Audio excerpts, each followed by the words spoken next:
everybody. Welcome back to another episode, our second episode of the Deducation Podcast, where Courtney and I watch a scary movie and talk about it and then discuss what it would be like being an educator in that environment.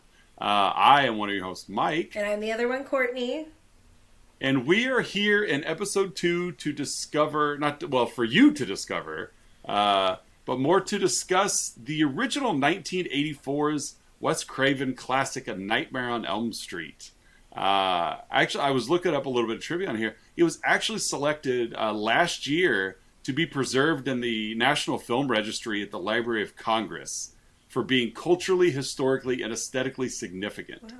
So, something that I doubt Sleepaway Camp will ever receive. Probably not.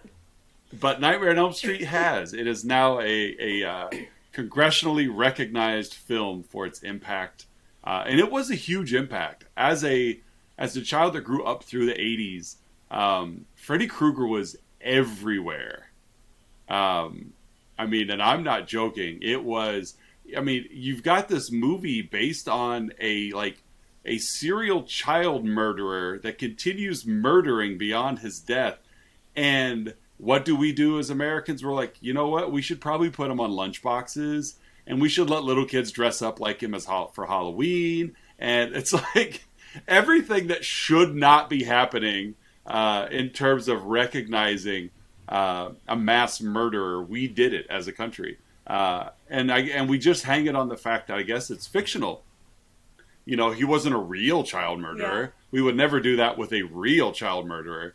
But we will gladly, make him culturally significant otherwise. So, but yeah, Nightmare on Elm Street. So, what are your thoughts? This is what I geek out so much about.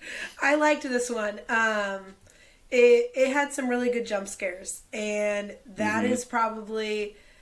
I don't want to say that I like being scared, but I do like to, I guess, be scared in the sense of watching the movie.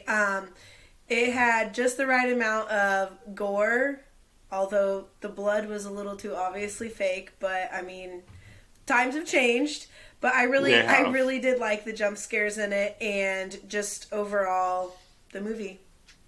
Yeah, really, there's only 4 deaths in this movie. You've got Tina's death, Rod's death, Glenn's death, and then Mom's death. Yeah. That's it, so as the sequels roll out, there are more and more deaths, and they are more and more extravagant and more fantastic. But really this was, for the most part, it was just a straight slasher with only four murders. You've got, you could argue this is, a big feminist movie, as we've got a lead character female that doesn't rely on some male counterpart to save the day. She's not a damsel in distress. Yeah. Nancy has earned her place for sure. And so let's talk a little bit about the plot. What anything significant jump out? I say, cause we could go point by point through the plot, but I'm curious cause I was excited cause after I knew you liked Sleepaway Camp.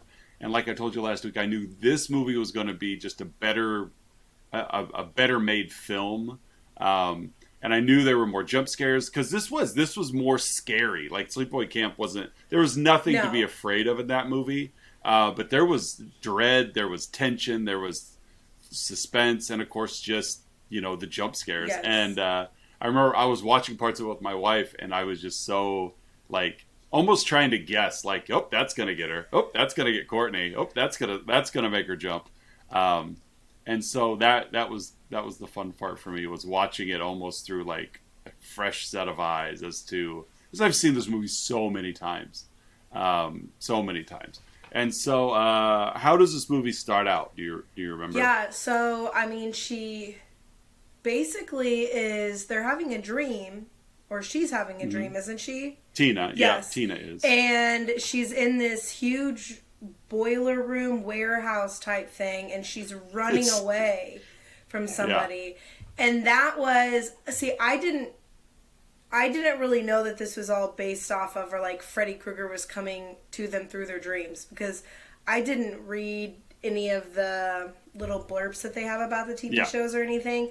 So I was like, ooh, what's happening? And then when she woke up and she had those slashes in her dress, I was like, wait, was that a dream? Like, what's going on here?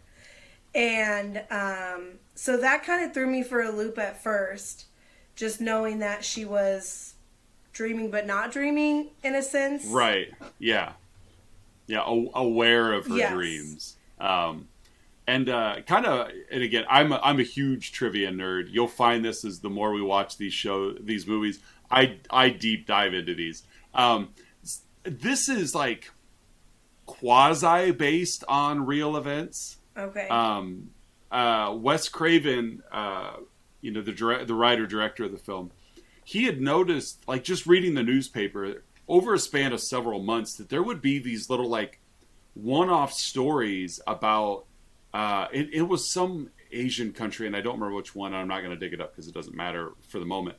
But just a string of these little one-off stories of these teens in another country that were just fighting sleep, like religiously. They were terrified of the dreams they were having and were trying so hard to not fall asleep. And then these stories would come out, and they were spread out far enough that there wasn't ever like a news connection to them. But there's these stories where these kids would eventually succumb to sleep and then die in their sleep. Wow. And so he'd seen these strung through enough newspapers over a series of time that he was like, there's a story here. Yeah. And that's where Nightmare on Elm Street came from. So again, obviously not like someone hunting you in your dreams, but as much as just like, if your brain, if you're sleeping and your brain thinks you've died, that you may actually die. Like, because all this is still going on in our heads. It's not like a movie where you turn it off. Yeah. So it's interesting that, like you said, you jump in and you're like, being unaware that this is a dream, like it throws you right into it. It does. They did not take any time, like waste time getting right into the scare. I mean, because she turned around, and I was not expecting Freddy to catch up to her that quickly. Right. It's just because, again, you don't know the Yes. environment, and so once we establish it's the dream world, then it's like, oh, okay. And that, I think that partially explains one problem I've always had with movies, especially like this one, is like when the female is trying to run away, but it always looks like they're at like just a slow jog. And it's like, you should be sprinting from the Yes. trouble. I was kind of told, I always thought part of it was just because possibly like the speed of moving a camera, like we need you to run slower so we could keep the camera on pace with you. But then when you place it in the dream world, you could just say, well, they are running at full speed, but their dream doesn't allow them. And so, yeah, you're right. Tina wakes up from her dream. She's got some slashes. Mom's kind of writing it off. And then she goes to school. Tina goes to school the next day and meets up with her friend Nancy. Nancy, who ends up being the heroine of the film. Nancy and Glenn, they have a little conversation outside of the school about Tina's dream. And this is, I think, the first time we get a connection of what kind of thread are these three noticing as they're discussing their dreams? The sharp claws type.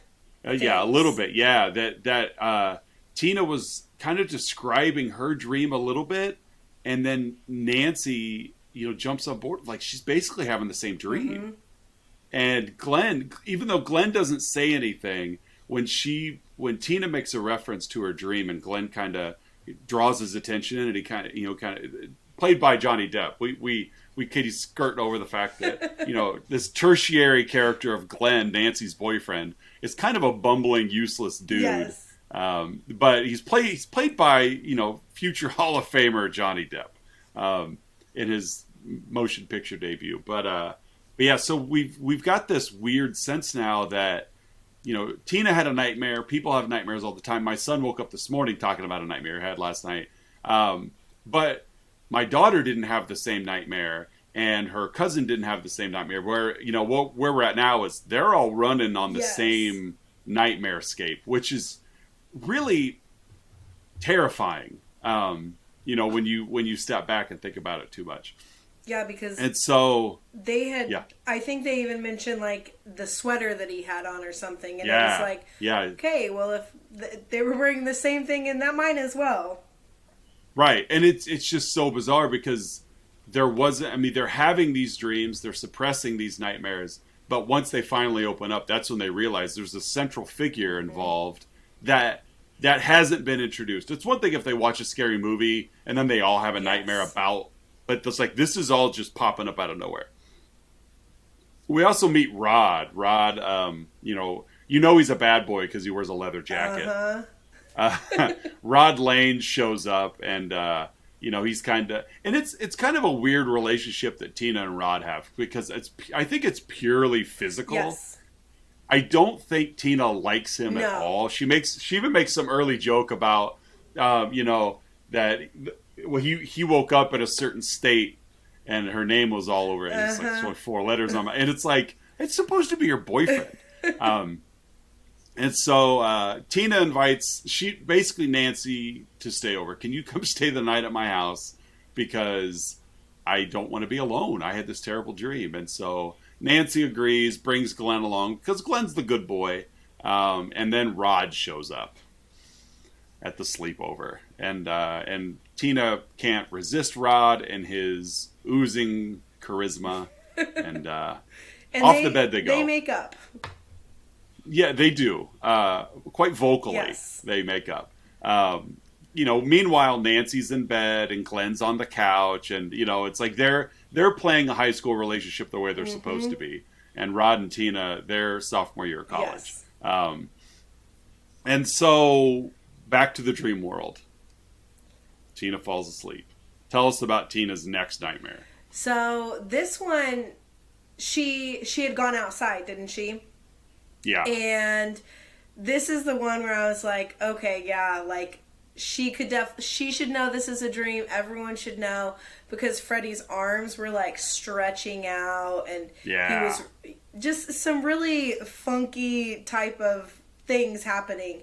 And then out of nowhere, boom, he catches her, and it flashes back to the bedroom where she's like flying around the room. Yeah, he's asleep and she's having a nightmare, and then her nightgown kind of splits open and just razor marks right down, blood oozing everywhere. Of course, he's freaking out because he's watching her get murdered, but he can't see anybody doing it. Which again, why would you think? Why would you think that there's some dream guy doing this? And then I think one of the cooler effects of the movie. It's just, I love this movie so much. But just one of the cooler effects of the movie where, she just starts floating. And then the room, the room starts spinning practically. But, on film, she starts, rolling up the wall and across the ceiling. And she's doing some kind of, exorcist type stuff. Yeah, before falling from the ceiling into a pool of her own blood right there on the bed. Splashes over Rod. He takes off in his tidy whities. Really cool scene happened right before this, too, that involved a wall of spandex when Nancy's in bed. Oh, yes. Yeah, Nancy's in bed, and we kind of see the camera set up, at her feet, and there's just an open gray wall, at the headboard area, and, we see Freddy start to, poke out, and then, really lunge out over her. I remember that freaking me out when I was a kid. Because not understanding how you did that. It was just a wall of spandex was all it was. But, just your wall of spandex, as you do. And so now, we're full bore now. We've got our first death. Tina is just gruesomely taken out. What are your thoughts on Freddy at this point? He is spooky. And I don't know. I guess from this, I really just thought he was a bad dream. I know I keep saying that, but I had no clue what he truly was until later. So his face is all creepy, and I just thought maybe he was something that they had made up. Right. Something I did not understand it until it was explained later of who and what he was. Yeah. So yeah, it's really cool kind of reveal that these kids don't know what, like you said, they don't know what they're up to bat Yeah. against. Um, but there is a backstory that they're just unaware of, and that really, once that shows up later, it for me, I lost a lot of respect for the parents. Like, like they've known and then just kind of kept their mouths shut. Yeah. And so, we meet next day, I mean, Glenn and Nancy, they're at the police station. Nancy's dad's a police officer. And they're looking for Rod, obviously, because he's the only suspect. Yeah. Even for Nancy, they're like, he was the only one in the room. She doesn't believe he did it just because that's not how their relationship was. But I mean, you're the only person in the room. Mm-hmm. And so Dad kind of uses, well, not quite yet. Yeah, Dad uses Nancy as kind of a decoy in a way. Rod shows himself trying to plead himself to Nancy. Dad shows up. Rod gets arrested, and Nancy just goes off to school because that's what you do. Yes. That's what you do the next morning after your best friend was murdered at a sleepover at her house, is you go to school. And that's what I wrote down here. I was like, if this were, I mean, quote unquote real life, like you would not be going back to school. No. And I couldn't really wrap my mind around how she was already going back to school that soon, especially when her parents were as overprotective as they came off to be. Right, yeah. Mom and Dad are divorced. They're not together anymore. But again, Dad's a police officer, and Mom is an alcoholic, but an alcoholic that really wants to protect her daughter. So Nancy goes back to school. Like, okay. But in all fairness, Nancy's just wanting some sort of normalcy. I guess I can understand her principles of, if I just stay home, I'm going to lose my mind. And so I'm going to go to school. And she understandably falls asleep in class. And we get another dream sequence here. Another great dream sequence. Because so far we've had, two? We've had two nightmare sequences, both of which have been at night, with a lot of shadows and, just kept in the dark a little bit. But Nancy falls asleep in class, and who's standing outside the classroom door waiting for Nancy? Tina. And what is Tina wearing? She's in her body bag. Tina in a body bag. She's just peeking her face out a little bit from that, like, Nancy. Yeah. And from the clear body bags that apparently they used back in the 80s. It's just wrap her up in an opaque body bag. It'll be okay. But it was still really creepy. It just, and then like we see like Nancy goes to investigate. We know we're in dreamland because obviously that's not happening. Yes. And if only because Nancy just gets up in the middle of class and walks out and the teacher doesn't stop her. So we know that this is not real. Yeah. Because I'm not too privy to kids just exiting my classroom on a whim. No. And I'm sure you aren't either. Not a 5 or 6 year old, no thanks. No. Even a high school kid, like, no. Especially if I try to stop you and you say, my dead friend is being drugged by your feet down the hallway, which I thought was another cool little scene as she's laying there at the end of the hallway and then her feet rise up and then she just gets pulled. That part was definitely, that was a good add to it because I mean, just because she could have just walked away, but she's laying there and it's just like whoosh. Yeah. I thought the special effects of this movie were pretty top notch. Nancy goes out chasing her, runs into the hall monitor who coincidentally has the same sweater on that Freddy Krueger's wearing. It actually is kind of Freddy. As Nancy turns around the hall monitor, it's got a bloody nose and she's wearing the glove and speaks in Freddy's voice and so this is Nancy's first time running into Freddy. Yes. She goes through a door and ends up in that boiler room area again. But Nancy inadvertently throws her hand against a hot pipe in the dream, which then wakes her up in the real world. And she saves herself from that nightmare, but she does have a burn on her arm now. So we're starting to learn a little bit more about the dream to reality transition. That whatever happens in your dream happens in real life, but you could kind of save yourself too. So she goes to visit Rod. Rod, he's kind of describing, what happened to Tina's death along with his own nightmares, which gets Nancy convinced that Rod didn't do it. Yeah. Like, the guy that killed Tina is the same guy I just saw, and the same guy Rod just explained. So no, there's something going on here. I definitely think that's when she knew that. I don't know if that's when it clicked that she had to fall asleep in order to see this guy, see what was happening. But that was definitely when it clicked that it's like, something a lot crazier is happening. I'm gonna get a little personal here with you. Do you take baths? Yes, I like to relax. Yes. Are you anymore? Yeah, that's a good question. Because as I was watching this movie, as I saw that scene, and he kind of came up, I was like, oh, I like to just close your eyes, relax in the bathtub. There will be no more closing your eyes.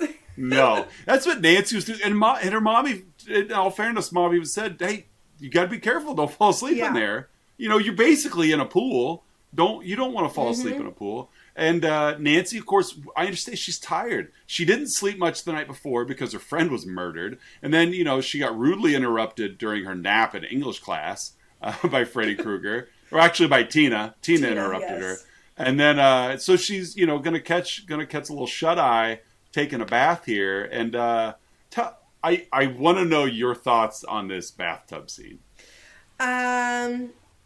Well, I like how the first time when Mom had knocked on the door, and he just like pulls it right back down. Mm-hmm. And then when he had started to drown her and she's then like in the ocean, almost like she's no longer in her bathtub or the boiler room. Like we're now at a whole completely different scene where, she's trying to swim away and everything. And what I just don't understand, which again, there's a lot of like not really talking and the adults not listening, is when she came back and her mom came in after finally unlocking the door, why didn't you just tell your mom? That's a good point. I don't know. She just, I slipped. I just fell. And it's like, you were screaming because you fell. Like, I have slipped I'm okay. and I don't scream like that. I'm okay. I'm okay, Mom. Although I love the like very realistic answer when her mom's like, I'll go warm you up some milk. Yeah. And Nancy's like, warm milk. That's like just talking to herself. It really nailed a lot of the character because I'm like, that's what a teenager would do. It's just like, get out of my space. But yeah, this was terrifying. Like just that glove coming up, especially when it's shooting from like Nancy's facial point of view, and you see that thing just like creeping up there, and it's like how, especially as obviously as a female, like how violating a scene could this possibly have been? And then like you said, yanks her down below the surface to where she's in this, like you said, she's in like the ocean now, just the world's deepest bathtub. But yeah, she survives another Freddy attack, just because she got away. Like it wasn't, there was really no reason why she should have gotten away, but she got away. And so she's putting two and two together. Nancy's a pretty smart girl. She realizes that this stuff only happens in my dreams. And so I'm just going to stay awake, she's on caffeine, she's drinking coffee, she's taking pills, like she is doing everything in her power to stay awake. Invites her boyfriend Glenn over just to keep an eye on her because she understands, I gotta sleep. Glenn, could you sit here and watch me while I sleep? And if I start to panic or look like I'm having a bad dream, just wake me up. Yeah, Glenn had one job. Yeah. And he failed her. And so in her dream, she goes she's going to go check on Rod. And it was weird.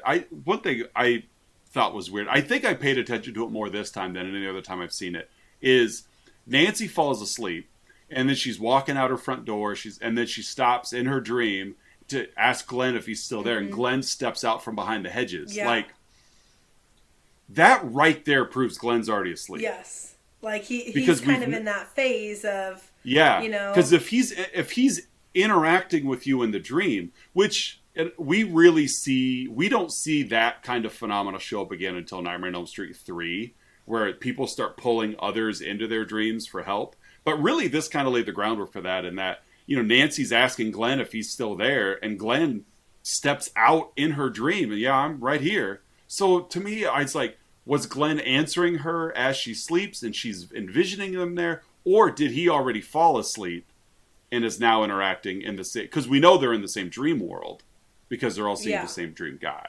So Nancy's going to go check on Rod. She gets to the police department. She looks in the window, and what does she see coming into Rod's cell? And he doesn't even open the cell. Like, he just walks right through the doors. Yeah, just morphs right through boom, it. Here he is, ready. And he knows she's there, because when he walks through, he looks right up at her and kind of laughs. Yeah. And that is when Nancy realizes, I've got to in reality get there to save Rod. And so Nancy wakes up, grabs Glenn, they go sprinting off. Freddie apparently is just taking his time. Yeah, he is. Because Nancy was in her bed, and now they're going across town to the police department. She goes in. She's arguing with the deputy, like, I need to go see him. Finally, Dad lets him in. But not before we see, Freddie snaking the, he doesn't, like, he almost, like, stages Rod's death. Yeah. He definitely does. Yeah, he didn't go all out with his knives. Because I think he wants to keep his presence a secret still. Yes. Because if he would have gone, gashing through Rod's flesh, then the jig is up. Yeah. But... And it also, it still sets it up to look like maybe Rod was feeling bad about what he did, or what they thought he did. So he's like, why not just do this to him?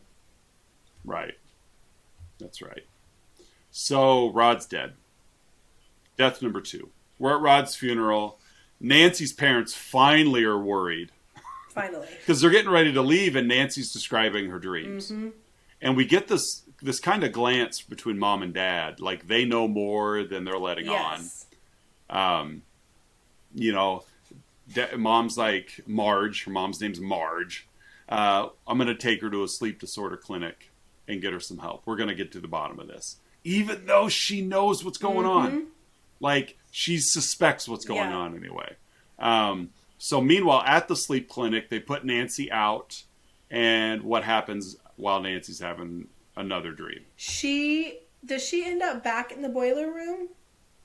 They don't show this nightmare. Oh, this is where she gets the hat. Yes. And she does have a little slash on her arm. But yes, this is where she comes out with the hat, because she must have taken that from Freddie. Yeah. Yep. So I thought this was kind of cool, because they've shown every other nightmare so far, but this one they show what Nancy looks like having a nightmare, and she's like jerking around in the bed, like you could tell she's fighting. She's being victimized, and when, like you said, she wakes up, she's got his fedora, and she's got some really small, like, she got off lucky, I think. Because she was getting manhandled in this dream, and just walks off with, like, a couple of paper cuts on her arm. Especially after getting as close to him as she could to get his hat. But those paper cuts never saw bleeding. I feel like they were bleeding throughout the rest of the movie. As a kindergarten teacher, I'm sure you appreciate the fact that Freddie writes his name inside his clothes. I do. Yes. As he'd written Fred Krueger on the inside brim of his hat. So it wasn't confused in case, he goes to a party and there's a lot of fedoras. And so, so Nancy now knows his name. She realizes she could bring him into the real world. Mom freaks. Mom just goes on a bender. She, amazingly, like, apparently getting home security installed in whatever town they live in. It's out in California. My wife and I have actually seen this house. Back when we were pregnant with our daughter, we went out to Los Angeles for a week. And we really didn't have any plans. We went to Universal, we went to Warner Brothers, we hit the studio shows and stuff like that. But what we really wanted to do was, I got online, and we spent like 2 or 3 days just driving around the Los Angeles and the surrounding area. I had gone online and I'd found a list of like like movie locations where they'd film things. And I purposefully didn't I didn't tie the coordinates to a title. I just put all the coordinates in the GPS, and we just drove all around LA, like spot to spot to spot, not knowing where we were going, but knowing we were going to a movie location. And then when we got there, we were kind of surprised by where we were. And so this was one of the stops, and it sent shivers down my spine because, again, I wasn't sure where we were pulling up in front of, but we pull up in front of the house, and then we look over there, and it is the house. Like, still looks like the house. They have a blue door in this movie, but it's a red door in the whole rest of the series. Still has the red door. Like, you get the vibe that people stop by this house a lot. But it was so surreal, like, pulling in front of, like, the Elm Street house and being like, oh my gosh, like, that's the place. And then for me, just running through, like, you know, filming Nancy running through the front yard, all that stuff. And so it was really fun, those 2 or 3 days of not knowing where we were going, but pulling up and being like, oh, that's the house from Back to the Future. Oh, that's the house from E.T. That would be neat. It was a lot of fun. And so, so apparently getting home security installed on your house is not a problem because Nancy went to school, and when she came home from school, there's bars on every window and the doors, and mom's she's boozed out. She's drunk on the couch. But she does have a conversation with Nancy, who Nancy comes in and mom's got like a bottle of vodka hiding behind her. But mom comes clean and says, that she knows who Fred Krueger was, and she's kind of responsible for his death, partially responsible. That he was a child murderer and killed like 20 kids or whatever. And the police let him go on technicality because that's common, like you signed the wrong line. Okay, go ahead and go. Right. I understand that on a speeding ticket, but I don't know if the American justice system would go that far with with a multi-murderer of children. Of like, well, what do you want us to do? We screwed up. I sure hope not. And so they took vengeance into their own hands and basically got him cornered in this boiler room and burn him alive. Hence Freddy looking like a burn victim. Hence they're locating all of these nightmares in a boiler room. Like everything really, like this was like that fifth card in the poker match that really brings everything together. Like it tied it together. And then, when she was like, he was a child murderer. So it's like, well, that's why he's not coming to you in your dreams as a parent because you're not a kid. Like he's now going after, I guess his joy in life. Yeah. And he's going after like the children of those who murdered him. So it's still like, I didn't get your kids then, but I'll get them now. And which again, it's terrifying, to be like, even he's basically a ghost, but you're still not stopping him. So Nancy realizes that he's a ghost, and she's got to play on that playing field now. So he's out for, he's a psychopath and he's got his needs and she's got to squelch them. So arguably the most famous murder scene of the movie takes up as Nancy calls Glenn and says to him, hey, I'm going to go into my dream and I'm going to pull him out. And I need you to be there for me. Set your alarm. This is when I'm going in, and I need you to come, and I need you to club him when I bring him out. Because once I bring him into the real world, he loses all of his powers. He's not a ghost anymore. And so I need you to do this. And Glenn's like, absolutely. Because I'm wearing a midriff showing, football uniform. I could do that for you, no problem. So Glenn tries to call, and Nancy tries to call. Glenn's parents won't answer the phone, and Glenn falls asleep. Yeah, even though he's listening to the radio, watching TV, with the TV sitting on top of him. Yeah. Like he, above all else, he falls asleep. Did you know what movie he was watching? I didn't. He was watching a movie called The Evil Dead, which I would love to cover at some point on the podcast.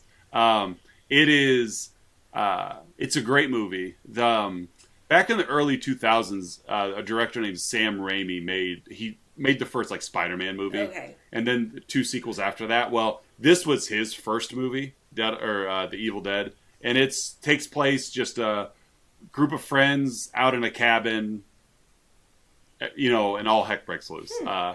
But it's kind of a fun little story because in getting all nerdy on you. Wes Craven made a movie before this called The Hills Have Eyes. And The Hills Have Eyes, the critics were like, it's the most terrifying movie ever made, right? So then Sam Raimi makes The Evil Dead. And in the basement of the cabin that they're in The Evil Dead is a Hills Have Eyes poster that's been ripped open. Okay. That's Sam Raimi is basically saying, you thought your movie was scary. Look at ours. Well, now we come to this movie, and you've got Glenn watching The Evil Dead in bed, but is so bored by it he falls asleep.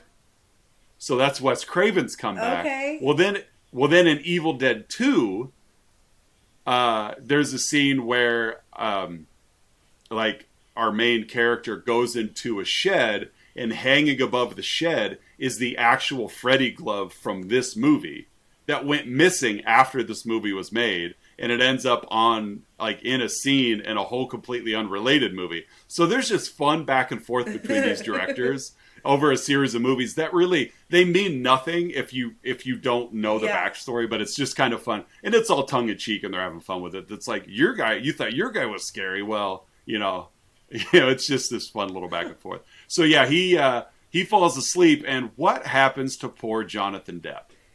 He gets sucked into the bed. And this is the scene that I had seen when I was a little kid. And I thought it was a female when I was younger. But it's just like, he comes on up and he's gone. He is no longer with us. Yeah. Did you know the human body holds that much blood? I didn't. And that's what I was thinking on Tina's either. murder. And then this one, it was like, I even thought to myself, I'm like, wow. I thought to Google, how much blood can a body have?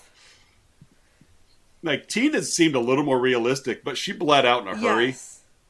Like, the pool that she fell into, like, splashed. Mm-hmm. But it had nothing on Johnny Depp's red blood cell count. Because it was a geyser. It was.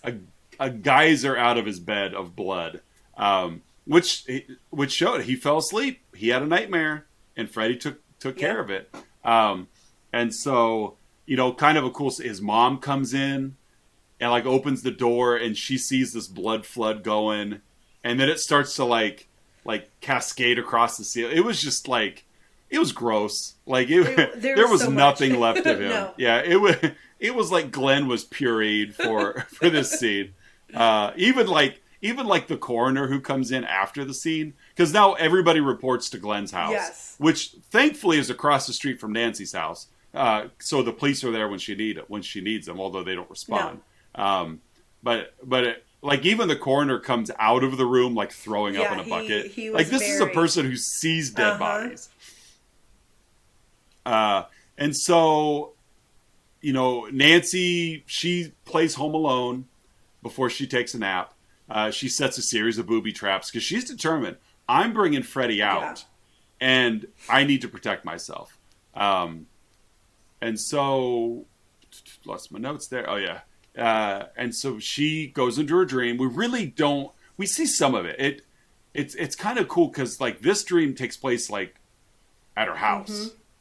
Mm-hmm. She leaves her house. She's walking, across the yard or whatever. Freddy chases her through the house. She goes running upstairs, and she's like running through like this oatmeal goopy things on the stairs.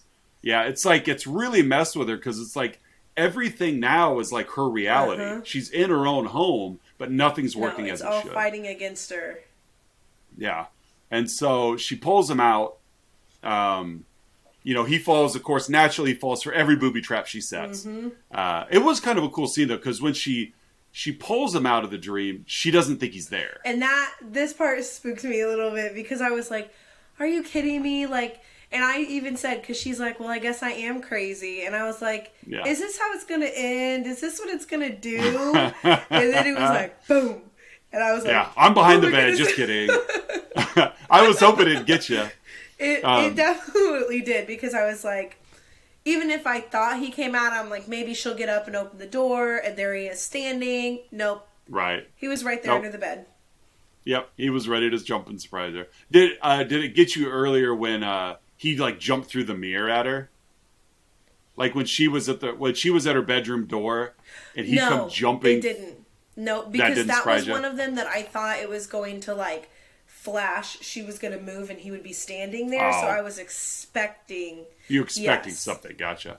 What were your thoughts? Because we skipped over some of it. What were your thoughts on when she was trying to call Glenn and end up yanking the phone out of the wall, and then it rang anyway? Oh yeah, no thanks. That you don't want your phone to make out with you? No. That was disgusting. And it was just like such a realistic tongue too, and it was so long, just kind of wrapping around there. But the fact that it was still ringing while it was unplugged, and was creepy. Because she had said yes, and then you could hear those screech, the little like the knives. Yes. Yeah, that was rather, I don't want to say terrifying, but it was creepy. It was. Yeah, and it was just real subtle, like a phone that's unplugged rings, and then you're like, oh no, that can't be good. And so the booby traps work. Nancy, she's beating Freddy up. He gets a sledgehammer to the gut. He gets like gunpowder, light bulb, like even to the point where she, I love the one where she goes downstairs and he chases her, and then she like throws alcohol all over him and then lights him on fire. At the time, this was the longest firewalk scene in film history at the time, where you've got the actor. It's obviously a stuntman, but he's on fire. And then Nancy just messes with him. He goes all the way up the stairs chasing her. And then she throws the door open to knock him back down the stairs. It's like, good for you, Nancy. Like, she's afraid of him, but she's fighting back. Yeah, she is. And so the whole time she's yelling across the street because, like, the entire police force is over there. She's yelling. Finally, one of the guys goes in to get her dad. And he comes over to help out. And it's too late. Yeah. The police come in. She left him downstairs. Like, he kind of, went around the other way upstairs. And when they find him, he's on top of Mom in bed, still aflame. Yeah. Killing Mom. So it's like, it's this weird blend of he's not in the dream world anymore, but he's still doing damage. But there's still a lot of just like fantasy elements going on. Like, he kills Mom, and then Mom just like lowers there was like no blood. There was no blood, was there? Because she just kind of turned into like a glowing orb. Yeah, she was like this mummified thing, and then just kind of waves, waves at Nancy as like she just lowers through the bed. It's all and then she just disappears. And so Nancy realizes now, because she'd been reading some dream book that Glenn had even told her, he had read too, that if you turn your back on what you're afraid of, and it takes its power away. It's not afraid. And I mean, and that kind of makes sense, in the real world, that, you face your fears and they suddenly aren't as terrifying. So she sends Dad away. I can handle this. It's okay. Freddy rises back up, another spandex shot. He comes rising back up through the bed, and she basically just says, I'm not afraid of you. You have no power over me. And then he turns into, a bunch of like goofy lights. Yeah. And then, everything's over. That's the credits, right? The movie's over. Or what happens when Nancy walks out the front door at the end? Everything was back to normal. And it's like almost this whole thing was a dream. And she goes, gets in the car, and Tina, Glenn, and Rod are in the car, aren't they? Her mom waves goodbye. Mom's alive. Yeah, it was. She feels like $1 million bucks. Like, she feels so good. She can't remember what happened, but she feels great. And then it was just like they go roll the windows up, and the top had kind of flipped over on the convertible, and they laughed at that at first, thinking maybe he had done it on purpose. And then the car had the stripes on it from Freddy's sweater. Yeah. And it flashes back to Mom waving goodbye at them, watching them drive away so safely, she thinks, and Freddy grabs Mom from the window. And pulls her through. The whole body. Like, she doesn't even fold either. She just kind of angles and goes through. Yeah. This was not a blow-up doll. No. There's no chance. It was a human being, just rigid. She's got such muscle control. She kept her legs and arms perfectly straight. But no, sucks her back through the window. We get one last little Freddy laugh, cut to credits, and that's a Nightmare on Elm Street. Like, it's, I love this movie. So, were you, comparing the two, without getting into grades right now, are you more, just so I know moving forward, do you like your horror more Sleepaway Camp or more Nightmare? More Nightmare. Okay, good. I was hoping you'd say that. Yes. Because it was good, and this movie come out of nowhere. Craven had shopped this script around, and nobody really took a chance on it. New Line Cinema did at the time. They were in dire straits. Like, New Line Cinema was about to go under. They were basically trying to make anything they could, hoping to keep the doors open. And they made this movie for a budget of like $1 million. And like it grossed, and now granted this is 1984 money, but it ended up making like $57 million. Wow. It was enough money to like refill the coffers at New Line, and now they've got this, so they just start cranking out sequels, and they've now got money to do things, and they're still around. New Line, probably their biggest success was the Lord of the Rings trilogy, that won all those Oscars way back in the day. And it's like without Nightmare on Elm Street, those movies would not have been made from that studio. And so it's just kind of the nickname is it's the house that Freddy built. Like, they just kind of really built their reputation on that. But yeah, it's definitely a fun movie for sure. So let's grade this thing, shall we? Okay. I'm going to let you grade first. Okay, I'm giving this one a 93 A-. Okay. A-. Yes. Okay. I really liked this one. It was one of those that it's like, you don't feel like you have to watch a happy movie after. So it's not going to scare me, but it definitely had a lot of really good jump scares. And I think if it were like remade or something in the more recently, so the blood didn't look as fake, I think it would have been way higher. But the thing bringing me down was just the fake blood. And I get it. Okay. It's made years ago, so it's not like it's going to be. But other than that, the special effects were really, really good, I thought. Yeah. I will tell you that you are wrong. And not in all that. You are wrong because this movie has been remade. Somewhat recently. Okay. And it is abysmal. Okay. The remake is terrible. It was remade in 2010. And just for reference, this movie, looking for reception. Hold on. There we go. Critical response. Let me just go to the tomato meter here. Yeah, they did remake this movie. There was a bunch of... they remade this. They remade Friday the 13th. Of course, they're still remaking Halloween. So they remade a lot of them. But Nightmare on Elm Street was remade like 12 years ago. Okay. And with similar story, same kind of characters or whatever, but they made Freddy a child molester instead. Okay. And let's see here. And while the original, let's see. Are you familiar with Rotten Tomatoes? No. Okay. It's like a aggregate review site. Okay. Like all the critics across the nation that write for major newspapers and online forums or whatever, they'd write the reviews, and Rotten Tomatoes kind of combines them all together to give it a score. Okay. the original Nightmare on Elm Street, of course, we're reviewing right now, is my fingers aren't typing fast enough. This movie got on... Okay. The original Nightmare on Elm Street, 95% of the critics that have reviewed this movie gave it a positive review. Okay. 95% of them. The remake, made 12 years ago, 14% of the critics give it a positive review. It is a terrible, terrible movie. It is by far the low... Like, there are some really bad sequels to this movie. Yeah. And all of them still outscore the remake. Wow. The remake is bad.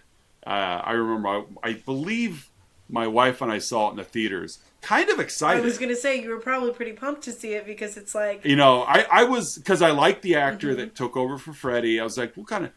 no. Too much CGI. Okay. That's really what it boils down to.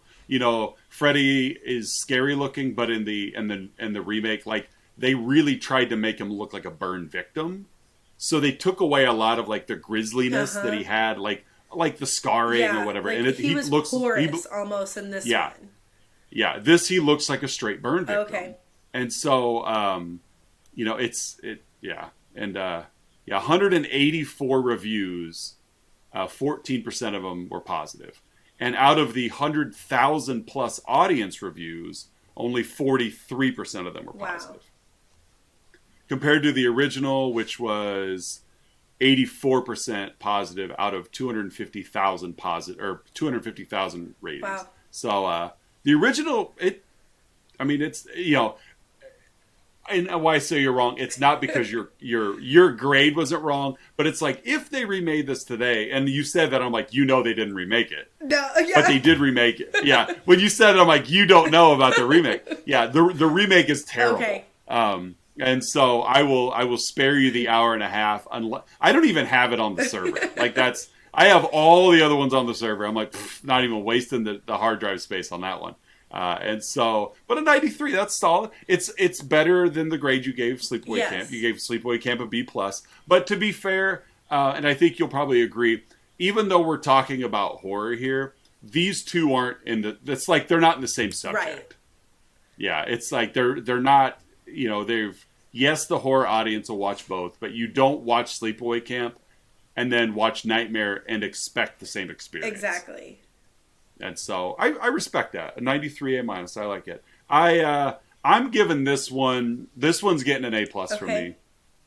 Nostalgia is a huge reason why. Like I said last week, this is the first horror film I remember ever watching. And I remember it scaring me. But if you lived in the 80s like I did, you could not escape Freddy Krueger. You had this movie come out in 84. Friday the 13th Part 2 was 85. Part 3 was... Or Friday the 13th, Nightmare on Elm Street. Nightmare on Elm Street 2 was 85. Part 3 was 87.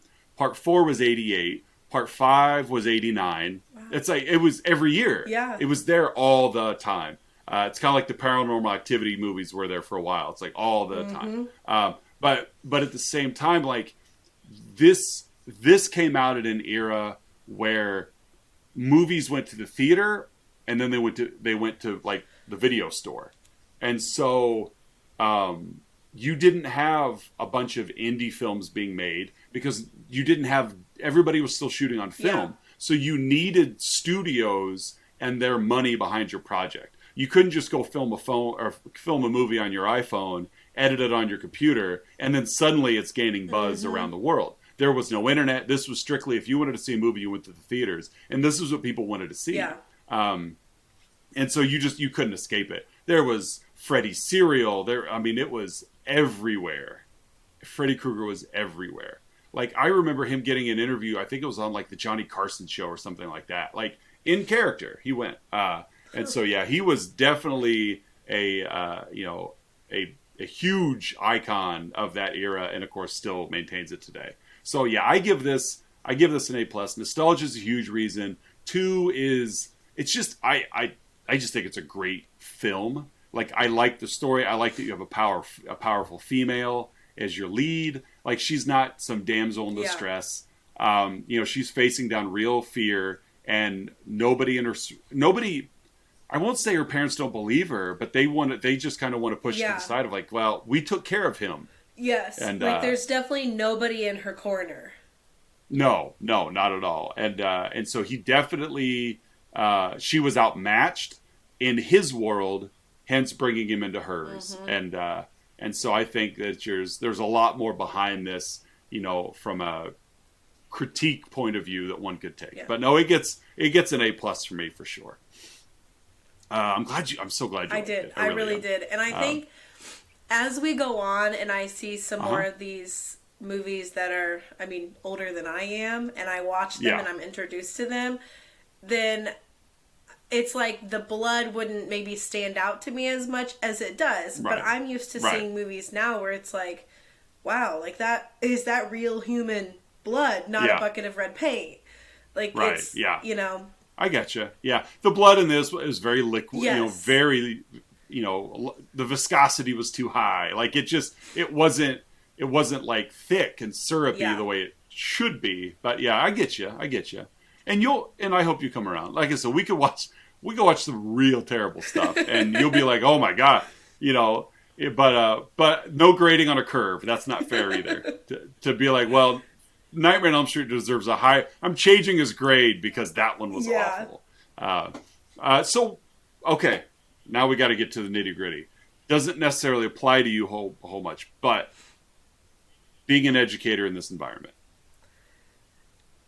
I'm going to go on a more serious note and say, like, for the educators that might be listening, this is why you should listen to your students.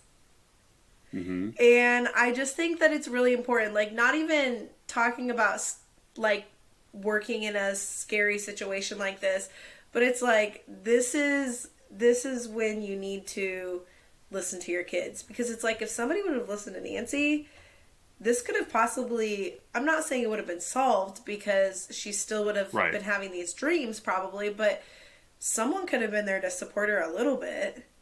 Right. I think that's well put. And to go, to take it one step further, obviously, in this world of fiction, Freddy is not a real monster. Yes. Like this is pure fiction. This doesn't happen. But to go hand in hand with what you're saying about listening to your kids, they face real monsters at home. Yeah. And they may not know how to discuss that kind of stuff. Mm-hmm. But in the world of, on paper, we're all mandated reporters. We are all legally obligated to report any mistreatment and misgivings upon our children. But I am very certain, without any proof, but I'm very certain that there are a lot of educators that don't want to get rolled up into that world of paperwork or whatever. Yeah. So they just disregard some of the signals from their kids. Because the kid's fine today, so, Or even if the kid says, oh, I fell off my bike, and the teacher's like, okay. Yeah. Even though that may not line up because you fell off your bike last week, and so it's worth a phone call home to see if the story jives, just like, hey, so-and-so came in bruised today. I just want to make, and maybe leave out he said he fell off his bike and see if the parents give you the same story. Mm-hmm. So yeah, it is definitely, I love that. I love that connection of it is important. You got to listen to your kids. You got to look out for the trauma that they're dealing with.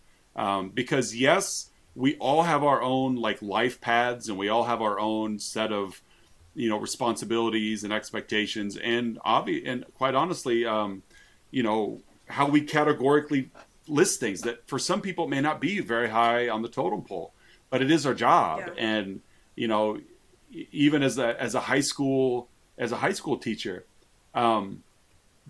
if word got back that that girl was murdered and her best friend was in class the next day, no, you're not. Yeah, exactly. You're not. And it's like, I'm not sending you home, but get out of my classroom. You need to go, I need to be talking to the principal. Even if she has to just go sleep on the cot all day. Yes. Although she probably would have died if she slept on the cot, but still. But just the nature of no, you're not responsible for Macbeth today. No.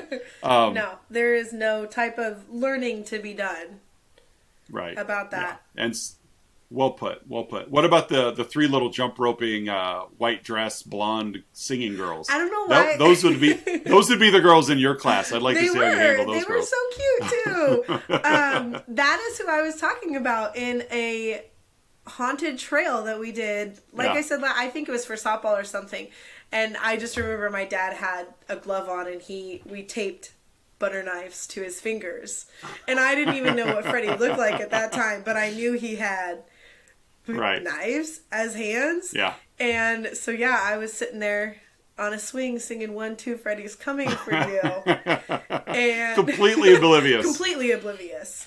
And, that was like a jump rope, which we have that today, but it's like 1, 2, better tie your shoe, 3, 4, Oh, yeah. And so it was just kind of, I don't know, that part was also kind of spooky because they were all singing it in unison, and they were like little ghosts.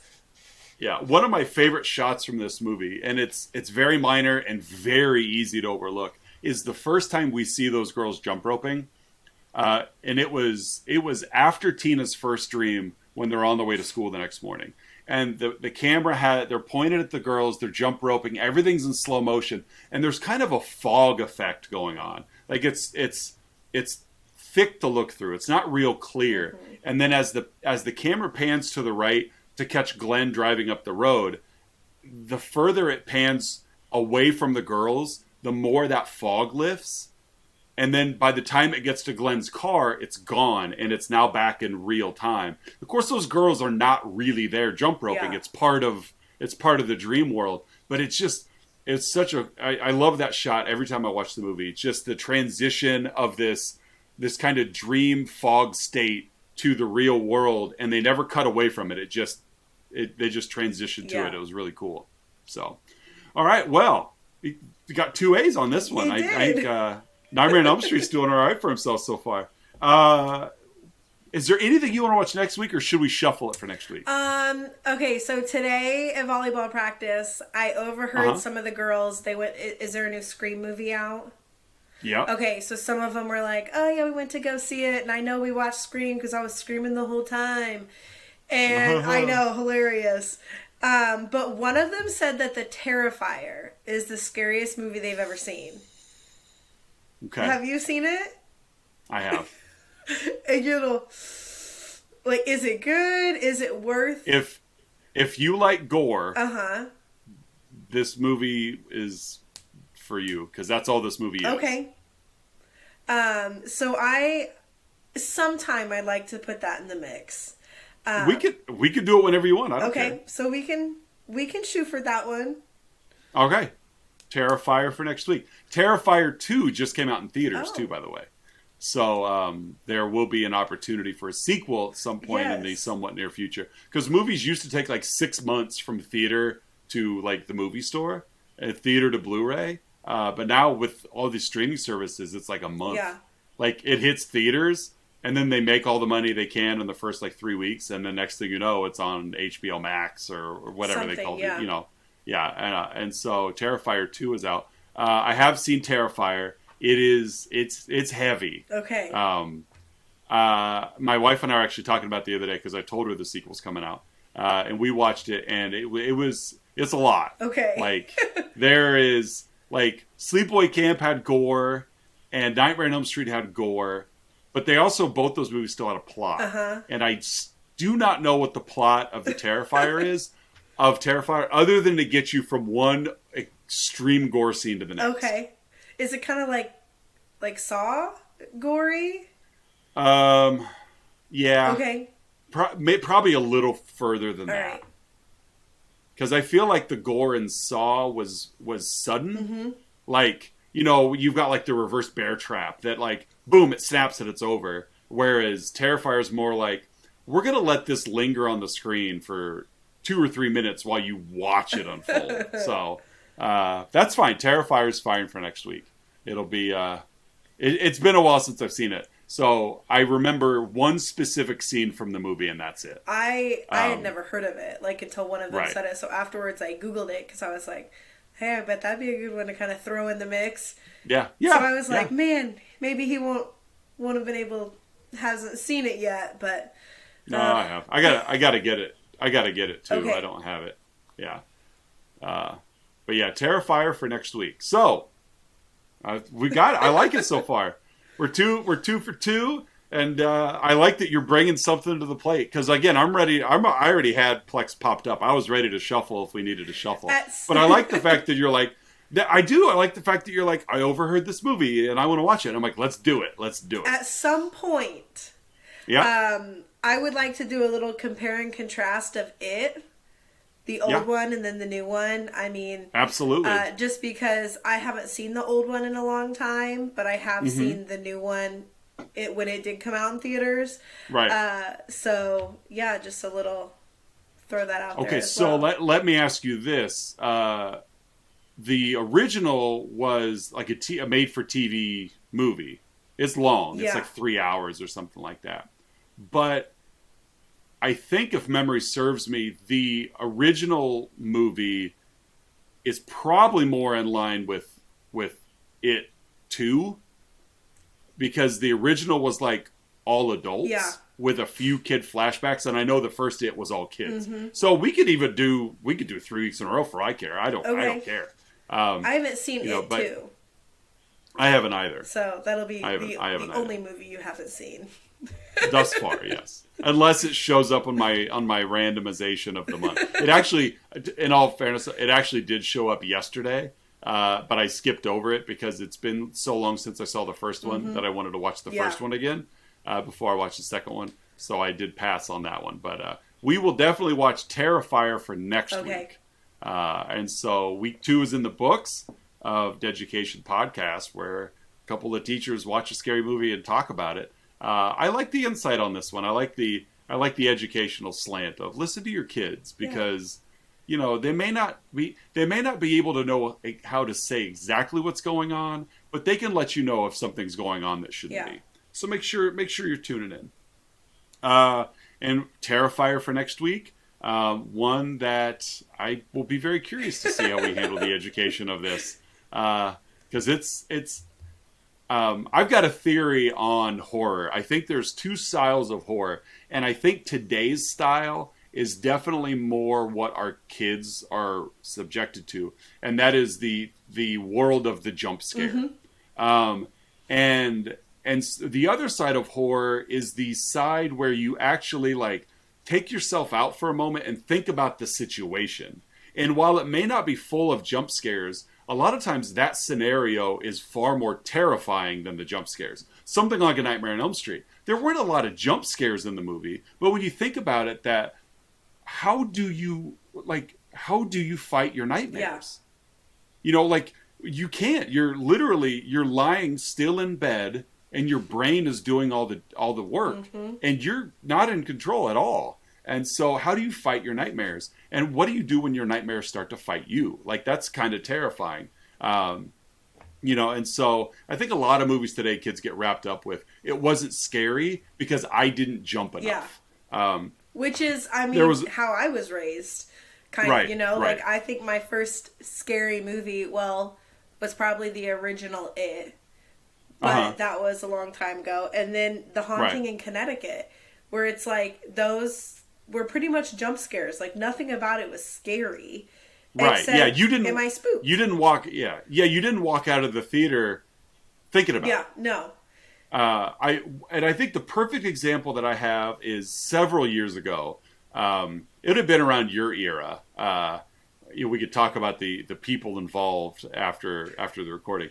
But I had 2 students that there was a movie that came out called It Follows. And it's an indie film, and I knew it was coming to the theaters, and it was one that I felt that if I didn't bring it up to these kids, they probably would have never seen it. So I pushed that on a couple of kids. I'm like, hey, there's a scary movie coming out, and they're like, oh, we love scary movies. I'm like, you got to go watch this one. It's frightening to go watch it. And so they did, and they came back on Monday, and they're like, that movie sucked. And I'm like, what do you mean it sucked? Like, it wasn't scary at all. And I'm like, okay, I hadn't seen it yet. So I'm like, what do you mean it wasn't scary? Like, tell me more about what it wasn't scary. Well, and they were basically, it wasn't jumpy or whatever. One of them then proceeded to tell me, not even drawing the connection, that when she went home that night, she slept with her light on. And I told her, I go, so it scared you? No. I'm like, hours after you watched this movie, it still bothered you enough to be sleeping in the dark. And that's when it, like, a light bulb clicked in this girl's head. She's like she never equated scary to that before. Because everything was, well, if I don't jump, it's not scary. But I'm like, no, you slept with I think she was a senior even. Like, you're a senior in high school, and you chose to sleep with the lights on because a movie you watched 4 hours ago still bothers you. That's what's scary, is when they blur the line between imagination and reality. And it's like, this could happen. Yeah. Or even just if the thoughts of it linger. Yeah. Like you said, because, you watch a scary movie and you leave the theater and you laugh about it because, ha ha ha, we jumped. But you're not afraid then. You were startled. And so many kids today, I think, get wrapped up with, that movie startled me. But they say the movie scared me. I'm like, no, it didn't scare you. Because as soon as it happened, you laughed about it. But when you are feeling the tension and you're getting kind of clammy because you're worried about the people in the movie, like, that's crosses the line of like, this, I'm still thinking about this. This is not scary. And so Nightmare, it's one of those that, there's some jump scares, but really you think about it, you're like, this is creepy. Like, what happens? How do you save your kids if they're dreaming? And so it's eerie stuff. So, Terrifier, I don't think is going to be one of those that we lose any sleep over. It's not a bad movie, but it is. It's gory. Okay. It's heavy on the gore. And so that'll be one. I know my wife won't watch it with me. She watched it once. She's like, that's a bit too much for me. I'm like, fair enough. But I know you like the gore. I do. So we will be back next week to cover that. We are on social media. You can hit us up. Facebook, Instagram, Twitter, YouTube if you prefer to watch. Any podcast app if you prefer to listen. I think we're working on a TikTok possibly. Yes. We'll figure out. I'm not a TikTok person, but I'm in the age where I'm like young enough that I haven't seen some of these things, but I'm old enough to where I'm learning TikTok. Yeah. So I've been on the fence. I'm like, do I really want to? And I'm like, I've gone this long without it. But if it's for the show, who knows? Well, because I know it's all video, so we'll have to figure out a way to dice up our YouTube to get things on there. I don't know. We'll figure it out. But anyway, thanks for coming and listening to another week of the Deducation Podcast. And we hope you come back next week where we discuss Terrifier. It is another killer clown movie. And I can't even think of what the clown's name is in the movie. Like, it's going to feel like a new movie for me when I watch it again. Good. But yeah. So I'm interested. Maybe if you think about it, talk to those kids that say it's the scariest movie ever made, and kind of get some insight on what they think. And so maybe we could dabble some of that in the show next week of why they thought what they think. Scariest movie to them. Yeah. And so, all right. Well, thanks for coming by, everybody, and we'll hope to catch you next week. See you later.